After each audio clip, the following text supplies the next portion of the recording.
Hi, my name is David King.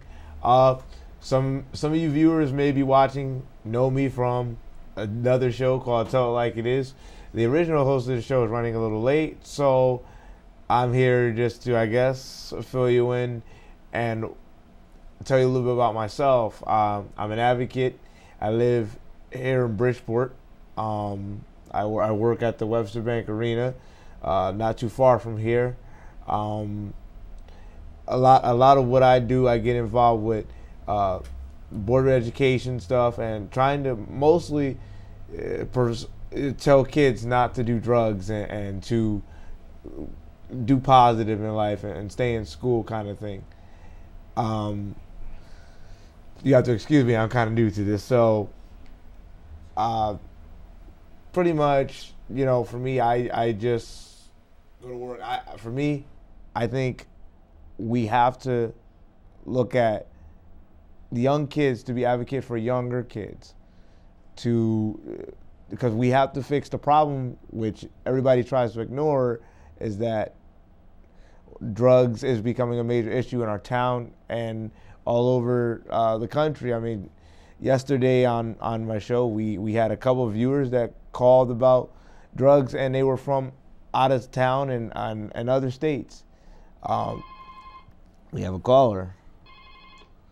Hello, you're on the air. Hey, how you doing, my man?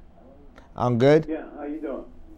I'm good. How about yourself? Yeah, okay, I'm listening to you. I'm Leon Hodges. I don't know you familiar, mate. I probably don't know you offhand, but nice to meet you. I have my own show every Tuesday. Tuesday, you said you could call me on Tuesday, don't. Well, I'll actually call in on Tuesday. I'm not gonna hold. Huh? I said I'll have to call in on Tuesday. Yeah, call me Tuesday at 3 o'clock. Okay. Is Dave coming today? Dave Gordon? Yeah. No, he's not gonna be on today. This is not our original show. I'm actually a guest on somebody else's show who's running late, so I'm just kind of, filling in until the original host gets here. He's not coming on, Dave. No, not today. Listen, what's his name? My name is David. Okay. What's his name? David. Yes. Let me ask you a question. Sure. This is a sermon for family, but you will meet me. You will meet me. Like if you call me on Tuesday or not that. When they plan to have, I heard you work at the Marina. When they gonna have wrestling again?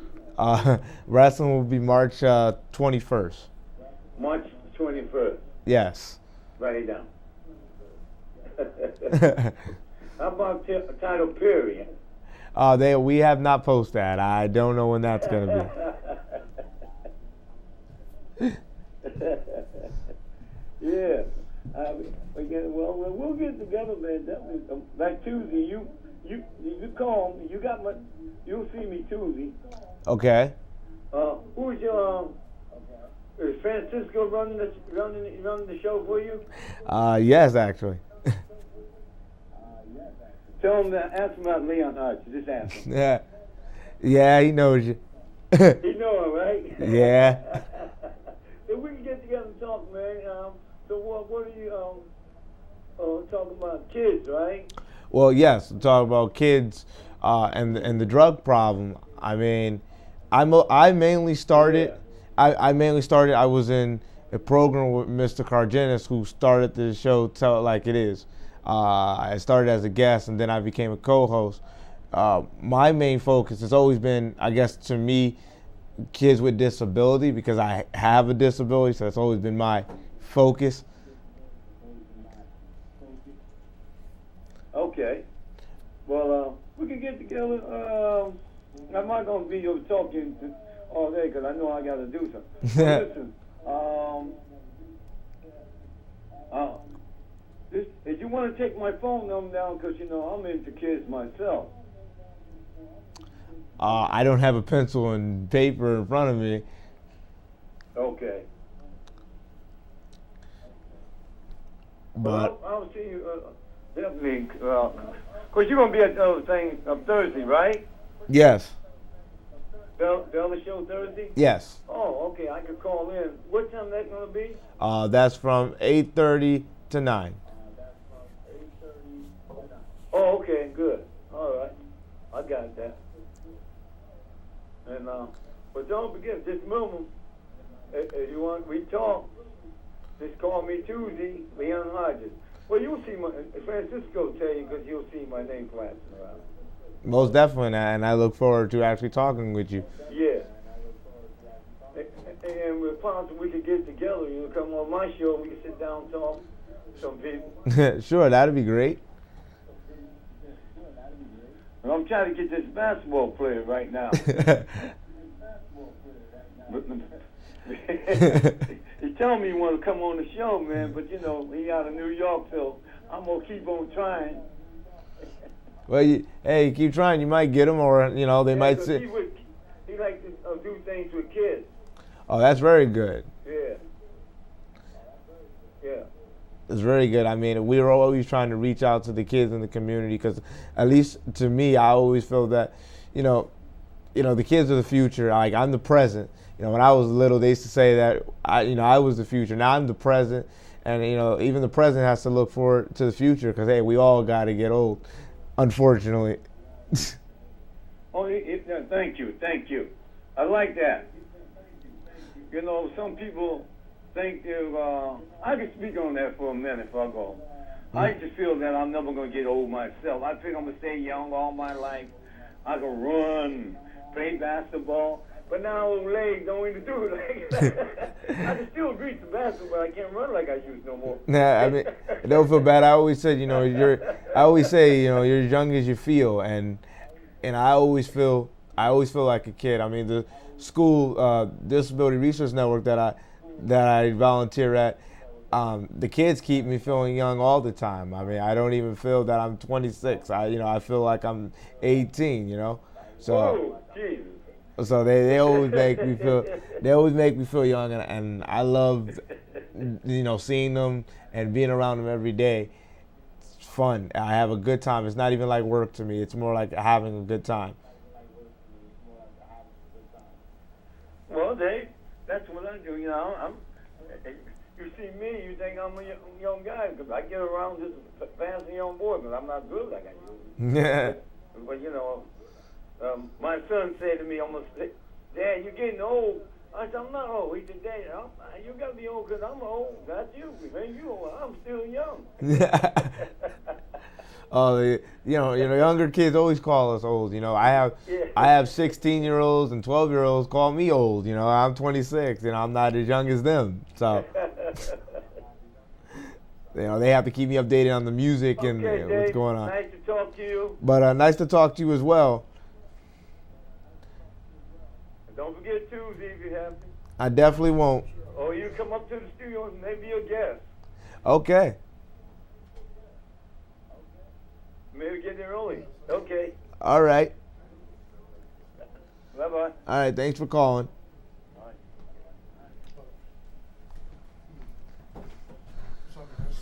And...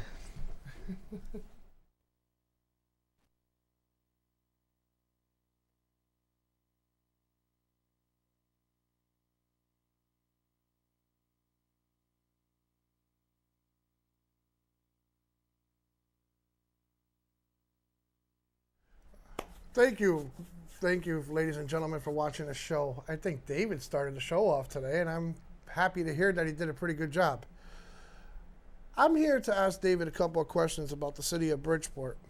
David has been in our City of Bridgeport Board of Education. Hello? Hello, is this David King Show? Yes, it is. Yes, hi. I'm calling David. I'm just curious. What's inspired you to become a community leader in Bridgeport? What has brought you to this point in your life where you want to be a leader and be involved in community issues? Well, my thing is, the reason why I became a community leader and especially a district leader in my district is because it's the people. This is what I call my city and everybody else's city. It doesn't matter where you come from, what background you come from. It's all about being a leader to help our community, the most valued thing that the city of Bridgeport needs to do is focus on our youths, because our youths are the ones that are suffering, and they ain't getting nothing for the youths to do for the city. Basically, if the city would give, more to the youth, we wouldn't have all the issues that we actually have, because 99.9% of the problems come from the youth, or 86% of the problems come from broken down families that need that extra support to have somebody to have that backbone. And if you don't give that to these kids, what's going to end up happening to these kids, A, they're going to end up in jail, B, they might end up in juvenile, or C, they could end up somewhere else. So basically, helping is the best thing that you can ever do, especially in the city that you live at. And if you what do you think is the biggest problem affecting our youth right now? The biggest problem, and I have spoken to some of the youth, and I have worked with some of the youth, with a couple of people, which was David Goodman and Steve Cargenis, and a couple of other people. I think it's the drugs. Basically it is the drugs. It is the drugs. They try to hide it. Right, and it's the marijuana situation. This marijuana situation, if you notice that, now they made this marijuana legalized in the state of Connecticut, and these kids are going to school high. So if they're going to school high, how are they basically learning the education in the city? Because I don't understand that part, but not only on top of that part, there's a major part that's broken down there. The major part of it is that the education, and am I right on this, Dave? The education by itself is failing our own children, because some of our books are even outdated. Very true. So what do you suggest? What might be a solution for the drug problem in the schools? What would be the solution for the drug problem in the schools? Do you have a suggestion of some solutions? One of my solutions that I would have came up with, and I'm sure that if a lot of other people would get together and do it, is basically what we need is to get more drug counselors in our school system. Not only to get drug counselors in our system, but you need to get somebody into the school system to actually help these children.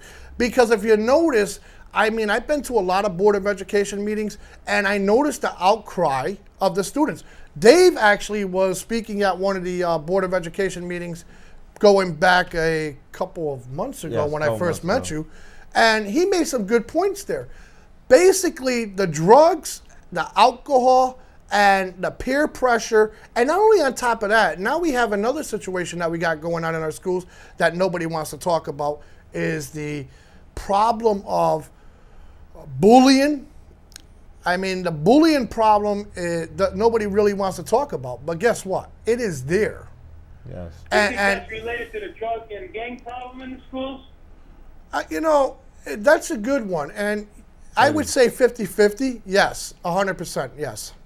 Yeah. Thank you. Keep up the good work. Thank you, sir. Great show. Thank you, sir. All right. So, ladies and gentlemen, if you notice that when people call in, they're asking all these questions, and yes, I have Mr. David here.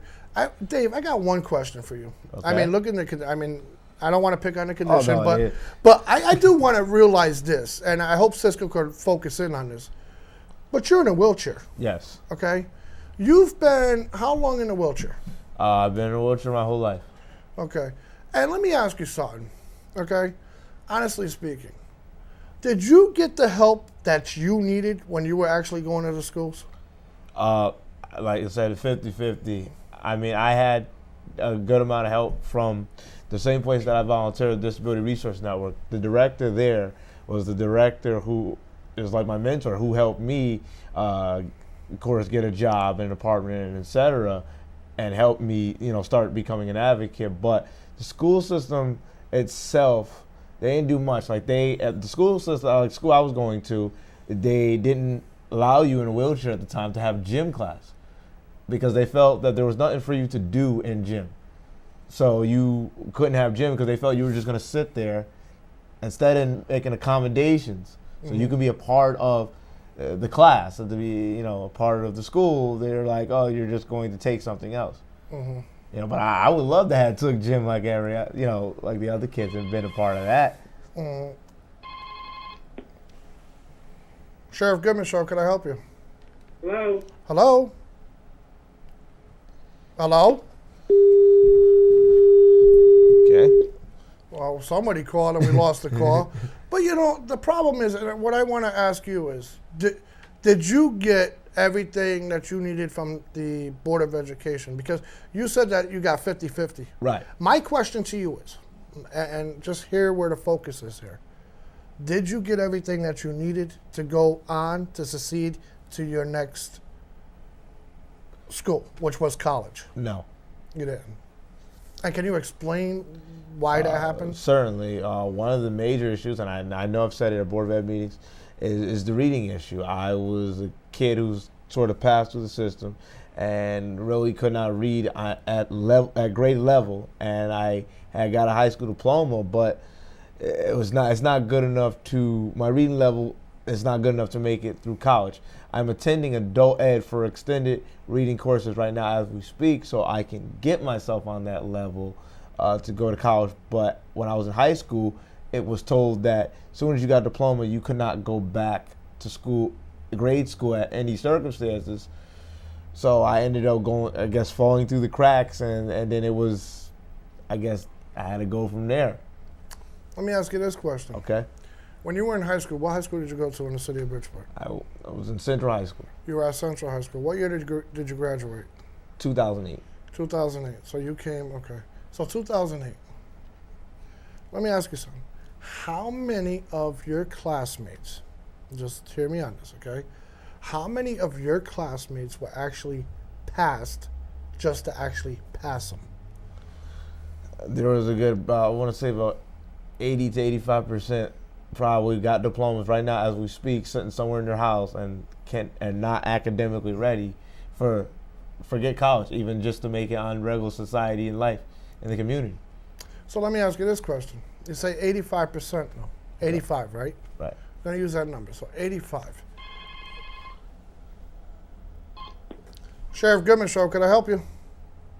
Yes, is this the David King Show?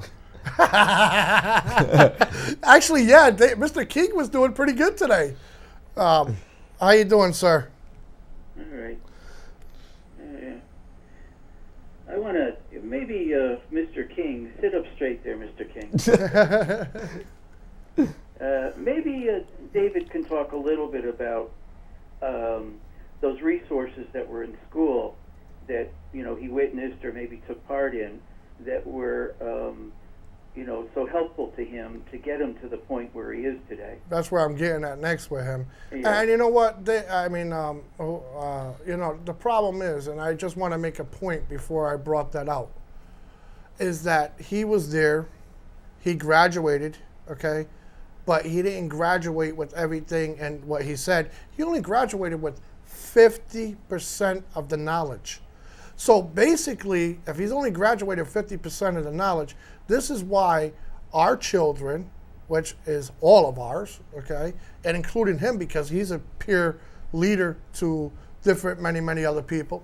The problem is if he only got 50%, what about all these other students that are graduating from 8th grade right now, 8th grade, and going into our high schools? How much did they get if he got 50%? So what are you telling me, that the 8th grade students only probably got about 40%?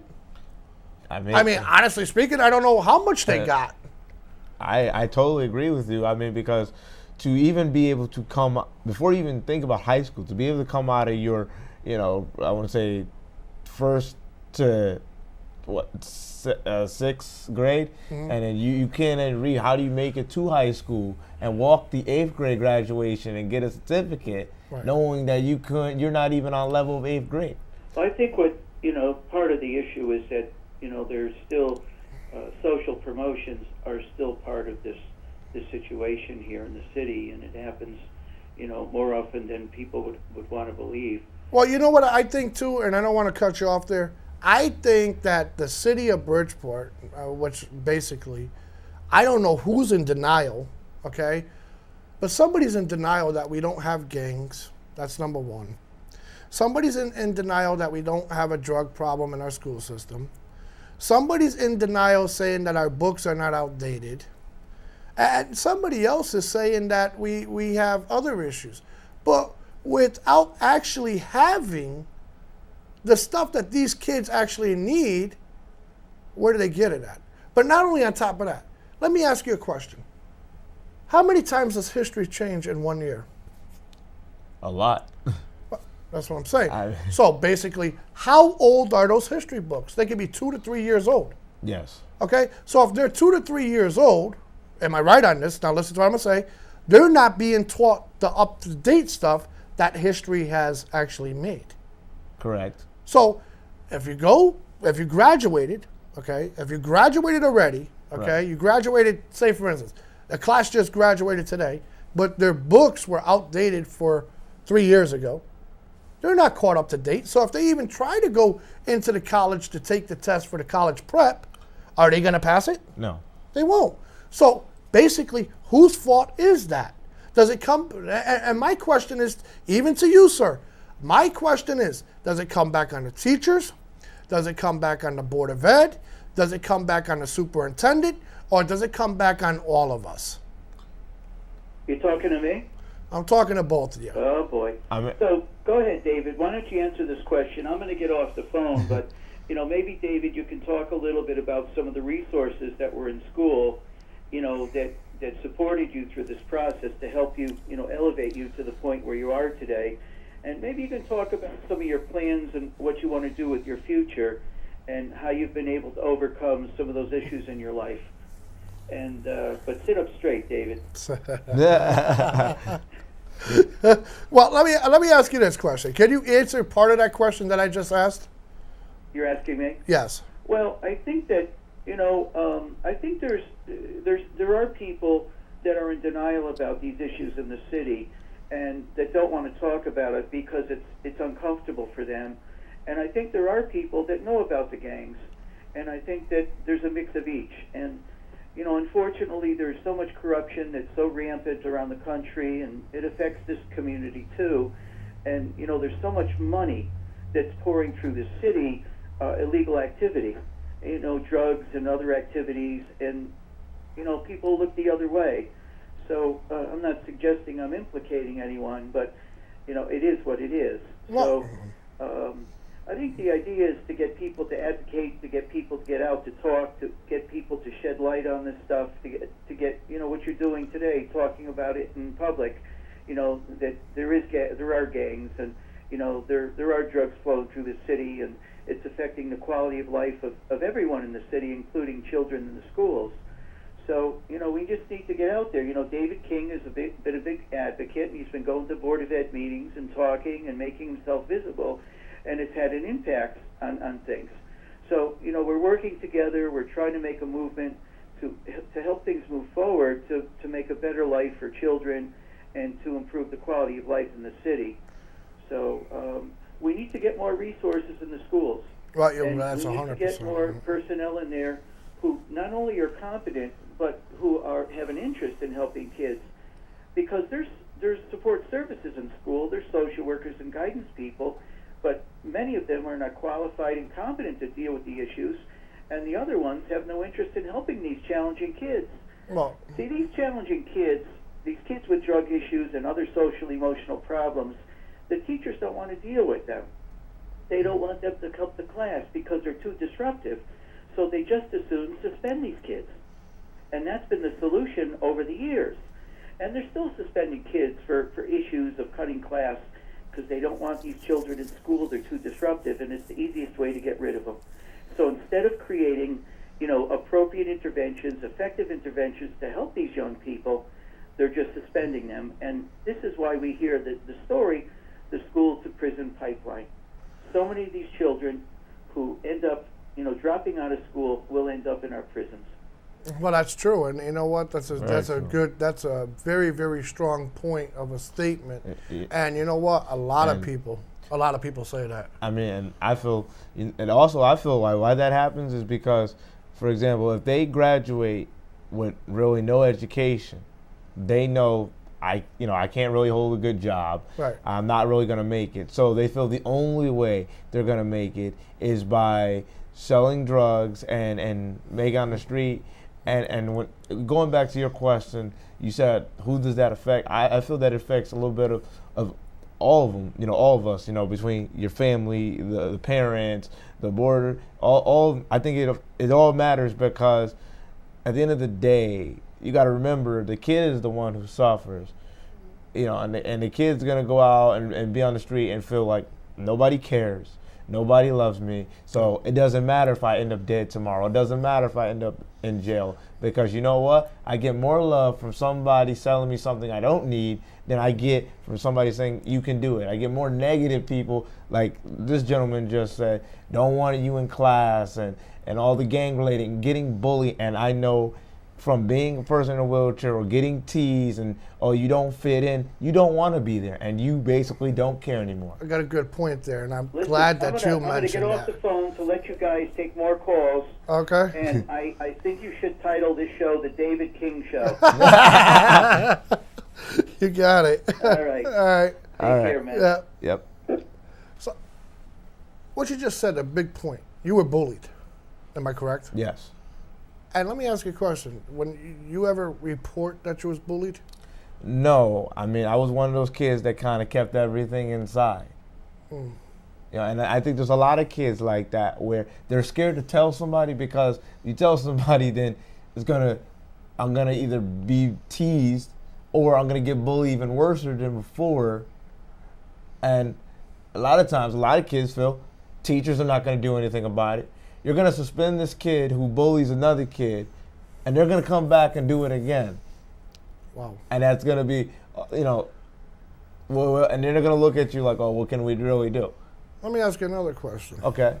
You were part of the Central High School peer-to-peer program? Yes. You were. Okay. What kind of help did the peer-to-peer program give you, or the leadership program, whatever the name of it? Steve Goodman and Dave Goodman. Yes. Those two individuals. What kind of help what I mean by this, and just think about what I'm going to say, okay?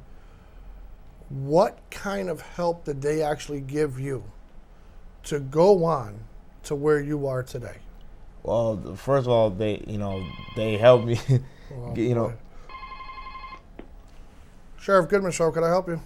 Yes, sir. How was your day? Good, Pastor. How's everything, sir? Not bad. Not bad? How's your job going? Good, sir. Good. I can't complain. That's for darn sure, sir. That's good. That's good.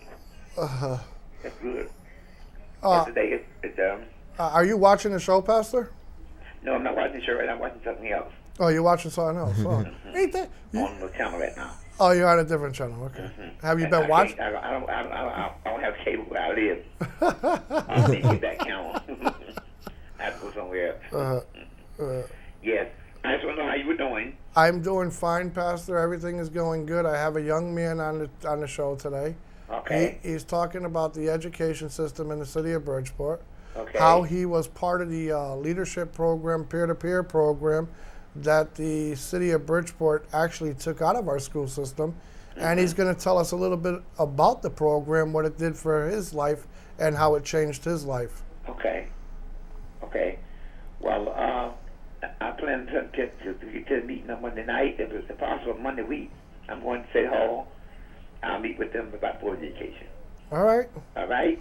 Yes, sir. And you take care. All right, Pastor. You have many, many people Right. are talking about this. You got taxpayers out there that are paying a lot of tax to the city of Bridgeport. And basically, you brought it to the light, okay, that we have problems,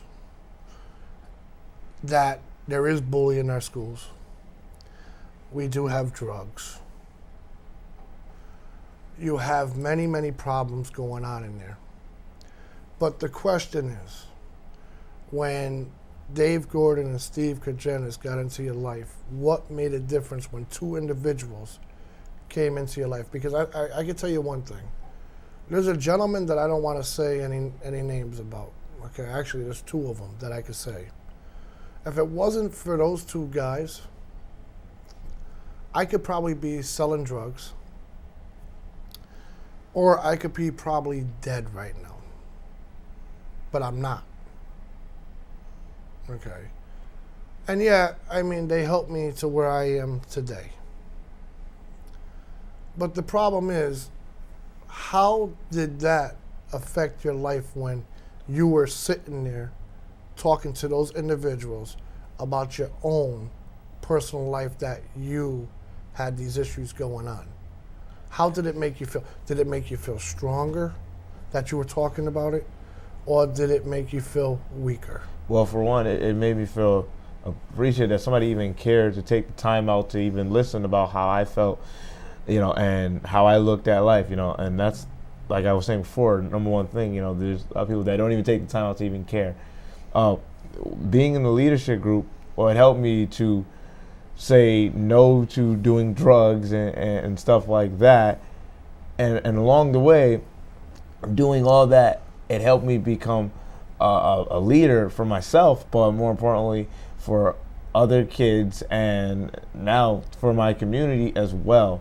Them two were a big part of my high school years of getting me through it and always mentoring me, and even up to date now, they still keep in contact with me. They still, and they teach us how to teach others at the same time.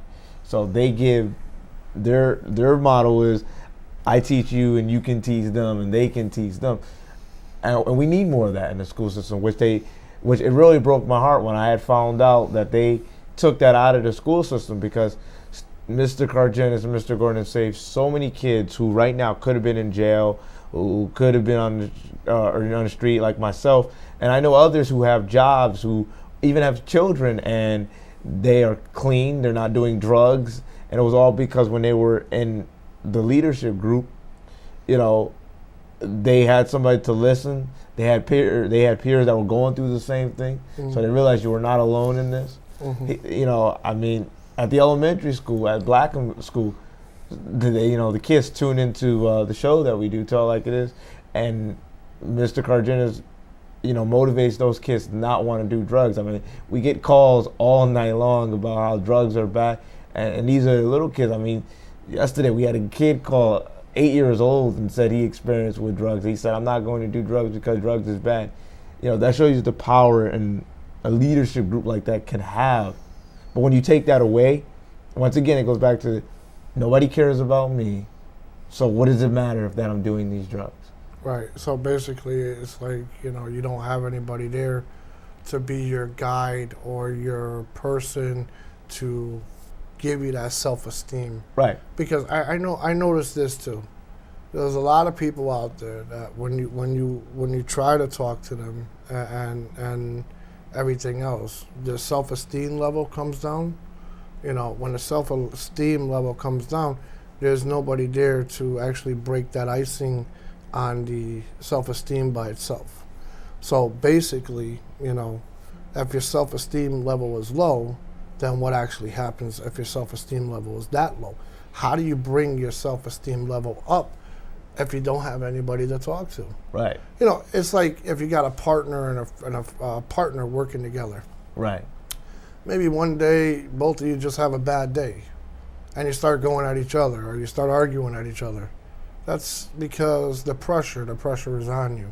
You got many, many things going on for yourself than you would anything else. But the problem today in society is basically nobody wants to hear you. Correct. And that's a problem in itself. And I'm not going to talk, I will talk about this one person, and I could say this, and I'm going to let you take over for 2 seconds by yourself. Okay? Why is this happening? Now, listen to what I'm going to mention. You got a reverend that sits on the Board of Ed. Why does he shut everybody out? Why doesn't he just pay attention to the people like you and to the other young children that go there to try to talk out? Why does he belittle people the way he does? I feel because first of all, makes him feel like a big guy, and he feels empowered. Number two, I think that he really just doesn't care. And that's a shame. And basically, he teaches, in God we trust. Yeah, but I think it's more in the dollar he trusts, because I think it's more about money. The gentleman said it earlier. You get all this talk about being, where the dollars are going, and we don't have money for this, we don't have money for that. But yet, like you said, there's taxpayers, so where's all the money going? I know I'm not going to work, yourself not going to work, and where's our tax money going that comes out of our paycheck each and every week? But yet there's no money. There's always a problem with the budget. There's always no money for this. There's no money to help these kids. There's no money to help this and that. But yet there's monies so he can drive a Mercedes, and he can drive a Benz, but there's no money to help the children. Right. That doesn't connect with me. Well, that's the problem. I'm not saying that, but I'm just saying it like that. But anyway. Sorry, Ed. Yeah, But I'm going to step away for 2 minutes. I'm going to let you take over for 2 minutes. I got to use...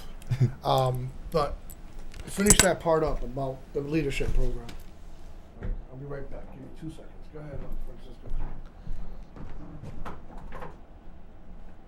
Yeah, the leadership program I was in, it really helped me. It helped me think positive, and it really motivated me to finish school and that you could be something, that you don't have to turn to drugs and all that stuff. You could actually be something.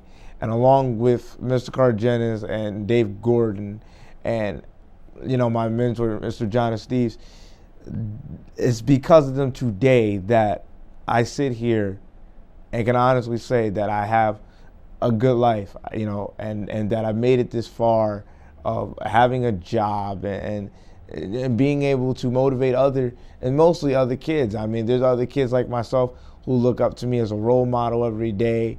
A young man who, he was failing school at one time, and now he works alongside me in the arena, and I'm very proud of him. And he looks to me as a mentor, and he calls me his mentor.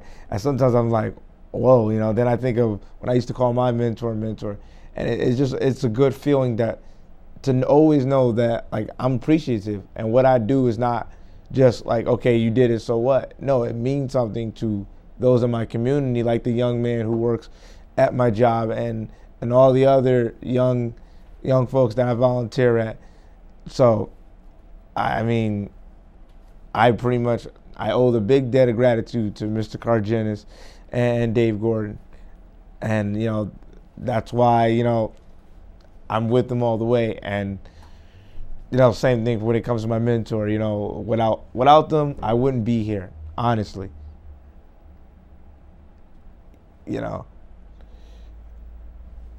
But besides that, I mean, now my goals for the future, I want to, go to Connecticut School of Broadcasting, have my own family one day, and hopefully, and see where else it goes. Well, all right, let me ask you this question. Okay. You said all that good stuff about the leadership program. Now, you want to go to broadcasting school. Right. Well, by you expressing your feelings, by you doing what you have to do because you want to be that better person in life, it's kind of hard, because as you trying to be a community person to help all these young kids out, it brings a lot of pressure. And it does, because remember, I might be a sheriff. I see a lot of things. I'm not going to lie. I see a lot of things. And you know what? I evict people out of their apartments. Okay? I serve those foreclosure papers. I serve those WPCA papers too. But it's a job. It's just like this. If you call a police station, right? Do cops just come knocking on your door? No. No, somebody has to call them, right? Right. So basically, if the cops are at your house, somebody called them, right? Right. So why do people always say that the cops pick on them? Which, hold on, we're going to get into that little detail. But everybody says that cops just pick on them. How do you feel about that? I don't feel cops just pick on you. I mean, that's some stereotype. I have never seen a cop just pick on somebody recently just to pick on somebody. So basically, you had to do something that they're actually watching you on. Right. You know, so it's not like cops are just going randomly around picking on people. Right. They don't go around just because you came out of Stop and Shop with your groceries and start picking on you, you know? Right. If they're watching you like that, you're doing something from the watch, obviously. Right. But let me ask you this question, though. Do you believe that there are some cops that just act up once in a while? I believe, yes, there could be some cops that are, how you say, crooked, and, you know, and they pretend that they're fighting for the law when they're actually doing what they shouldn't do. But you can't put that on everybody who wears the uniform, because not everybody that's sitting with a badge is a crooked person or a mean person. I met a lot of cops that before they tried to arrest you, they tried to solve the situation. They tried to see if there's a way to resolve the situation before we have to go and into that matter. I've even seen sheriffs like you try to give people warnings before, they just throw them out on the street, So not everybody that's wearing a uniform is some mean bully that everybody makes them out to be. Well, that's true, but I mean, the reason why I asked you that is because you notice that a lot of kids keep saying that these cops pick on them, that the cops are anti-racist or whatever you want to make. Don't get me wrong. I mean, look at the two cops in West Haven. They're going to jail for racism on different levels of racism. One's doing 5 years. The other one is doing, 3 months or whatever it was? Yeah. Okay, well, the jury convicted you for something that you did wrong, and I hate to say that. You know what? If you did it, you should have came out and said, hey, I made a mistake, instead of taking it all the way to jury and got found guilty by the jury, because the jury felt you actually did it. Let me ask you another question. It's kind of interesting. How many people do you think drop out of school? And hold on, let me get to this part too. How many people dropped out and never had that knock on their door by truancy? I think a decent amount has dropped out of school and never had gotten the knock on the door about being in school. So basically, they were paying somebody to do a job that the job wasn't getting done. Pretty much. So who would you blame that on? I mean, that's a tough one. Actually, that's a good one. I mean, who would you blame for that? I mean, if I gave you a city job, just say for instance, okay? If I gave you a city job and you're doing truancy, you know what your job is, right? Right. So you would be going out there, knocking on the door, finding out why that child's not in school. How many parents do you know of that never get a phone call saying that their child's not in school?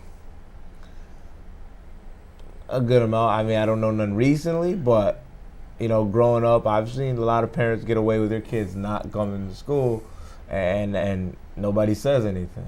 Now let me ask you another question. This is just a solution.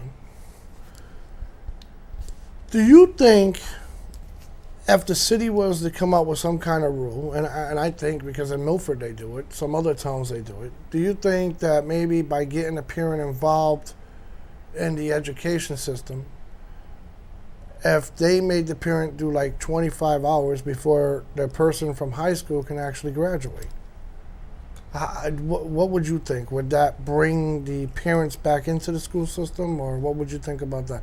Now, it's like kind of forcing somebody, though, because now he can't graduate if you don't have that many hours in. Right. I mean, from my take on that, it's 50-50. I do understand that parents work and they may have younger kids that they have to look after. But at the same time, the parents should be more involved with their kids going to school and what's happening in the schools with their kids, because they are a big part of what's going on. I mean, the parents are the ones with the power over the school system. Well, I've been saying that, man. I mean, but you got a lot of parents out there that are like more or less like they feel belittled, they feel bullied. I mean, look at the one guy that we were just talking about a couple of minutes ago. I mean, he came out and made one of the ex-senators. He belittled that ex-senator, basically. I mean, that made the Connecticut Post front page. I mean, come on. What kind of sense are you teaching the people if you're belittling the people by itself? You're not giving a good message, I'll say that. Right. So, and you know what I'm talking about because Yeah. you have been there. Okay? Exactly. You've been there. Have you seen some of those people get out of line that are board members? Oh, yes. And do you think it's fair that if here I am, a parent, coming to your meeting, that I got to watch you act like a 2-year-old child? Absolutely not. I mean, first of all, it's not even appropriate or whatever you would like to call it, because you are a person with a title that you're supposed to carry yourself in a certain manner. Right. So to lash out at parents who are taxpayers, who their kids go to your schools, who keep your town and your state running, to do that, I think it shouldn't even be happening. Right. There should be rules about how people sit in those seats of power should act. Mm-hmm. Now, let me ask you a question. You've been to Common Council meetings, right? Yes. Okay. How many Common Council members have you seen come in with big ketchup stains on their shirts, big stains on their arms? Do you think that's good for the public to see that? Well, I haven't seen nobody with ketchup stains and stuff, but I have seen politicians, if you want to call them that, not dress, I feel, accordingly. I feel just like when you go to get a job, you should be dressed a certain way. Well, so should you if you said, that's like saying if the president came with a sweatsuit to a big meeting. What does that say about our president? So what would that say about this guy who's in charge of your school system who can't even look important? So that means he doesn't care about himself. He doesn't care about you or your kids or your family. Well, that's major the problem. The problem is, okay, if you look at it, what you just said. Okay, I guess everybody, and I'm just bringing this out to the conclusion, I'm just thinking about it. Why are we doing this? We're just hurting ourselves. I mean, I'm elected just as well as they are. But the only object that I do, I try to help. I don't try to burn somebody. I try to help. I don't try to belittle them unless they're making me do my job. Then I got to belittle them. But do you think that just because belittling somebody, it makes you feel good inside? No, and it doesn't make you a bigger person. It doesn't make you a cool person. Right. It just makes you an arrogant person. Right, exactly. But you follow where I'm going. Oh, yes, most definitely. I mean, it's like if I had to go evict somebody and I knock on the door and the lady shuts the door, slams the door on my face, but I put my foot in it, it kicks her back. Hey, you try to hit me, but the only problem is my foot went in the door and it went back to you. That's your problem, not mine. But the thing is that's what people do. And people don't see what goes on from the inside, which that's why a lot of people are, mad and they don't show up to these meetings because they feel belittled. And it's been going on for many, many years that these people been feeling belittled. I mean, look at the big tax guys. I mean, the big tax dollar guys that were here, they're not here no more. I don't remember, I'm going back a couple of years ago, that each school had their own person that would donate to that school. Like Bryan Electric had Bryan School. Curiel had Costco. Bassick, I forgot who their donator was, but they had somebody donating money into them. Central had somebody. Harding had somebody. Actually, I think Harding had GE, if I'm not mistaken. But the thing, and that's going way back. I remember those days. And let me tell you something. I don't see these kids going on field trips, okay? When Bryant Electric was in the city of Bridgeport, I remember Bryant School going on 16 field trips per year. That was Lake Compounds, or Lake Quasi, or whatever, which one it was at the time, Lake Quasi. They went to the Trolley Museum a couple of times. They went to the state forest parks. Today, they don't do that. I think that's one of the biggest problems too. We're keeping these kids trapped in these classrooms. They're acting out, and they want to do something else. Now, let me ask you this. At Central, Harding, and Bassick, those are the 3 high schools. Right? You had auto mechanics at Central. You had auto mechanics at Bassick. You had auto mechanics at Harding. Now, let me ask you something. If the person can't do all book smart, okay, that's what I'm saying, all book smart, but he could take this, and this is a car, and fix it with his hands, wouldn't you try to put both of them together? Maybe he might make something out of his life. Oh, most definitely. I mean, not every kid is, how you say, that good academically, but a lot of them are good, like, hands-on. I'm one of those kids that, unfortunately, because academics wasn't that good, but I was very good at catching on to something. If you show me how to do something, I start catching on how to talk or how to dress or how to speak or how to do that. And then you think I went to school to do it, and I really just watched other people. I just learned and picked it up, you know. Let me ask you another question. Did you get all the help that you needed being where you are today? Like I said, I didn't get all the help I needed. I had got just enough help, and it came from outside the school system that I had got that help. Okay. So it came from the outside, and that would be like Steve Kajanis, Dave Gordon, all those outside source people that you would have used. So basically, we don't have that going on in our schools like they say we do. They're always saying that we have a good resource opportunity in our schools, and basically, you're here to clarify that that's truly not happening like it should be.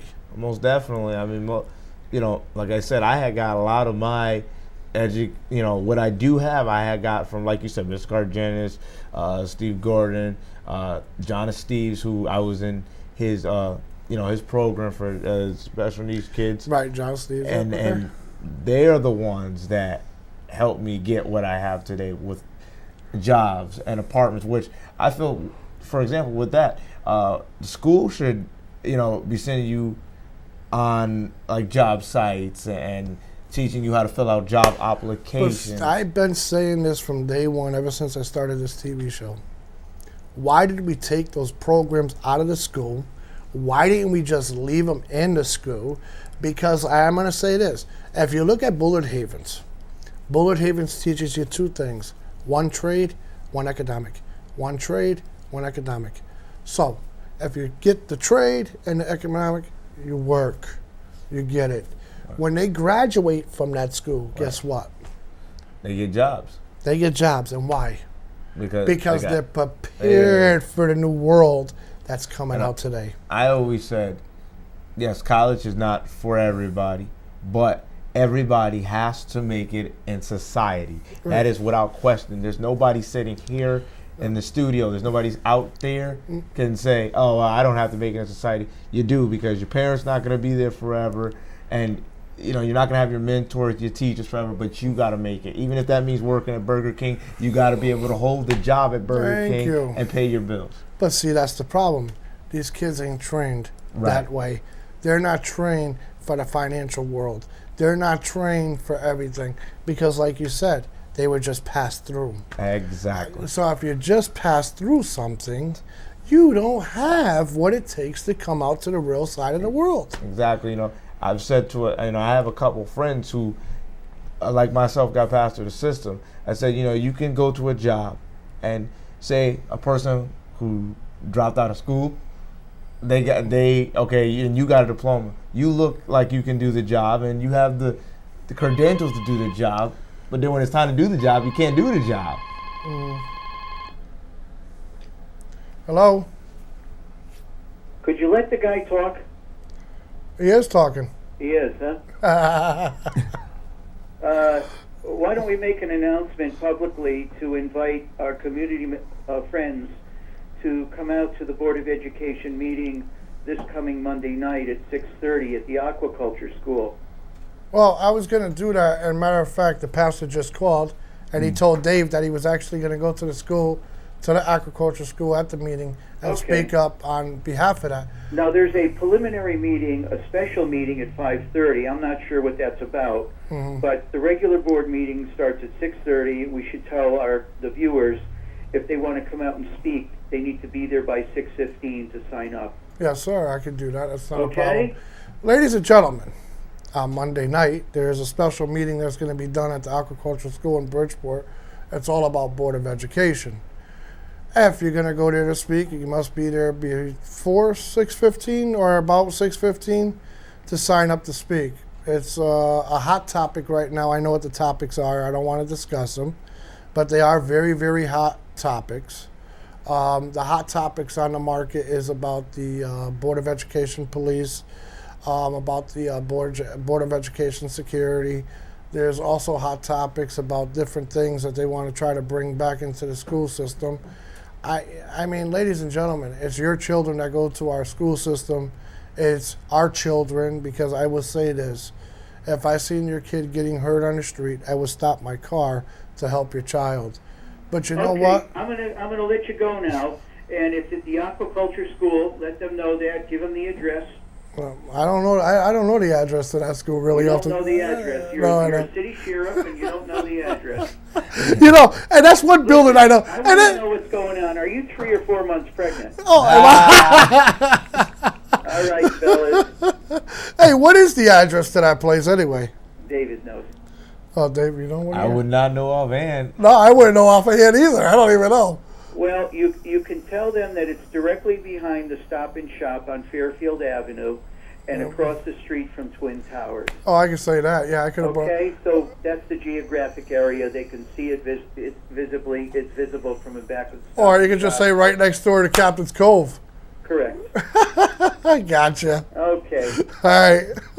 You want to borrow some sort of a belt there to pull yourself in, or? Oh, you got jokes today, but that's all right. You know what? Hey, you know what? One day I'm gonna be so slim that I'm gonna look like a toothpick, and you guys can't say anything anymore. You're gonna have to go knocking on his door. Yeah, you're gonna have to find out where I'm at. Yeah. I'm telling you, we should take a vote, and by the audience, by the viewers, to change the title of this show to the David King Show. All right? He's doing a terrific job on that show. Hey, you know what? I might keep him on the show, too. Okay, good. You know, because he's got some good points and he's got some good answers to it, too. Listen, throw him a few dollars. Yeah. All right. You know, ladies and gentlemen, I mean, I brought David on the show. I ran a couple minutes late, but I just wanted to prove a point.